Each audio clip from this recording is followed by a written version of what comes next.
तो to all the NEET aspirants ध्यान से सुनो ये वीडियो, ठीक है। तुम अभी तुम्हारा रिजल्ट आने वाला है। तुम बहुत कुछ सोच रहे हो, मुझे पता है। ये एग्ज़ाम बहुत कन्वेंशनल नहीं था, बहुत ही ज़्यादा अलग था, हर बार की तरह नहीं था। तो तुमने जो दिया है रिज़ल्ट, तुम्हारा जो आने वाला एक्सपेक्टेड मार्क्स, तुमको पता नहीं होगा क्या क्या होने वाला है, क्योंकि कट ऑफ्स क्या जाने वाले हैं, कोई आइडिया नहीं होगा उस चीज़ का, या रैंक कितनी बनेगी उसका आइडिया उतना अच्छे से बन नहीं रहा होगा। और क्योंकि ओब्वियसली तुमने जितनी उम्मीद किया उससे कम मार्क्स अटेन किए होंगे, तो बहुत कुछ दिमाग में चल रहा होगा, बहुत ज़्यादा।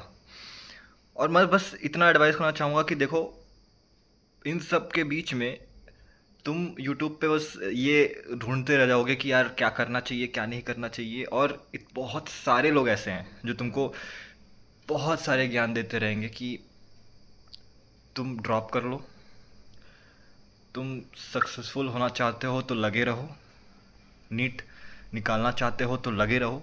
और बहुत सारे कोचिंग सेंटर्स ऐसे हैं जो मोटिवेशनल वीडियो बनाएंगे, और तुम फिर लग जाओगे ड्रॉप ड्रॉप लेके पढ़ाई करने में। लेकिन रियलिटी जो है वो तुम्हें पता होनी चाहिए कि एक्चुअली में इस साल कितने दिए थे मुझे नहीं पता, 23-25 के लाख के अप्रॉक्स स्टूडेंट्स बैठते हैं नीट एग्ज़ाम में। तो तुम्हें ये रियलिटी चेक होना चाहिए कि उनमें से कितने सारे लोग का सिलेक्शन होता है। और अगर तुम ड्रॉपर हो, 2-3 साल तुमने ड्रॉप ले लिया है, 4 साल ड्रॉप ले लिया है, तो तुम्हें खुद का मंथन करना ज़रूरी है कि तुम्हें करना है या नहीं। नीट तुम और कुछ कर सकते हो या नहीं, या तुम्हारा इंटरेस्ट है भी कि नहीं इसमें। अगर तुम्हारा इंटरेस्ट है, तुम्हें डॉक्टर ही बनना है, तुम्हें और कुछ करना सूझ नहीं रहा है, तो obviously you should go for the NEET exam again and you should take a drop. But drop लेना है कि नहीं लेना है, ये किसी और का दिमाग से नहीं सोचना है, खुद से ये तुमको डिसीजन लेना है। और उससे कई क्राइटेरिया होती हैं डिसाइड करने की, कि अब उस क्राइटेरिया को चेक में डाल लिख के चेक करो कि हाँ ये क्राइटेरिया फुलफिल हो रहा है कि नहीं हो रहा है, मुझे लेना चाहिए नहीं लेना चाहिए। फॉर एग्जांपल, तुम क्राइटेरिया क्या हो सकता है, जैसे मुझे इंटरेस्ट है कि नहीं मेडिकल फील्ड में, पहला। दूसरा, क्या मैं सिर्फ लोगों को देख कर इस फील्ड में घुसा हूँ, या बस पैसा देख के घुसा हूँ। क्योंकि पैसा देख के घुसे हो तो भाई, पैसा ठीक है, वो बहुत बात की बात है, क्योंकि मेडिकल कॉलेज में आके it's not the same what you think, बहुत ज़्यादा स्ट्रगल होता है, ठीक है। तो दूसरा हो गया कि तुम ये चाहते हो कि नहीं, ठीक है। तीसरा हो गया कि तुम पेरेंट्स के प्रेशर में आके कर रहे हो, या खुद तुमको चाहिए। उसके बाद ये इसलिए कर रहे हो कि तुमको किसी को कुछ प्रूफ करना है, लोग क्या कहेंगे।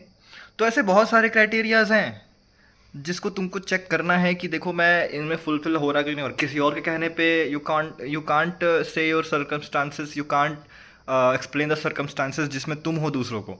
तो अपने सर्कमस्टांस के अकॉर्डिंग अपना डिसीजन बनाने के लिए अपना एक चेकलिस्ट तैयार करो, उस हिसाब से अपने आप को क्राइटेरिया में फिट करो कि देखो मुझे करना क्या है, और फिर डिसाइड करो कि तुम्हें ड्रॉप लेना है कि नहीं लेना है, ठीक है।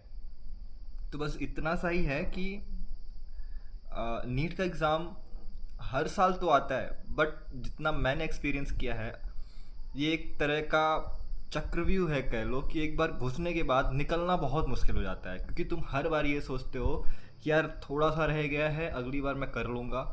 और और कर भी लेते हैं लोग, लेकिन तुम्हें अपनी रियलिटी पता होनी चाहिए, और उसी में फंसे चले जाते हैं, और it takes too much time, तुम्हारा बहुत सारा समय वो खा जाता है। उसमें तुम कुछ और भी कर सकते हो जो तुम्हें खुशी भी दे शायद।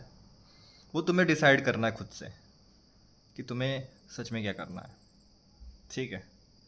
और as a third year M student, मैं बस इतना कहना चाहूँगा कि बी मोटिवेटेड, बट फालतू का जो ज्ञान बढ़ता रहता है यूट्यूब पे, उससे थोड़ा सा दूर रहो, और अपना आत्ममंथन करो, सोचो समझो। और लोग इतना तुमको मैनिपुलेट कर लेते हैं क्योंकि तुम उस एज में अभी हो कि तुम मैनिपुलेट हो जाते हो, ठीक है। तुम्हारे सामने एक ही चीज़ दिखता है, और वो तुमको वही दिखाया जाता है, इसीलिए ये सब बातें होती हैं। सो मेक योर चेकलिस्ट, आत्ममंथन करो, समझो क्या करना है क्या नहीं करना है, उस हिसाब से अपना टेक लो, लोगों से मिलो, पेरेंट्स से बैठ के बातें करो कि क्या करना है, उनको समझो, उनको समझाओ, यही सब बातें हैं। सो बस यही कहना था। It was just a raw video, raw, जिसमें कुछ ऐसा नहीं है कि मैं कुछ सोच समझ के या लिख के कुछ बोल रहा हूँ। जो बोलना था मैंने बोला। If you like it, like the video, और बने रहो, ऐसे रॉ वीडियोज़ आते रहेंगे। Bye bye.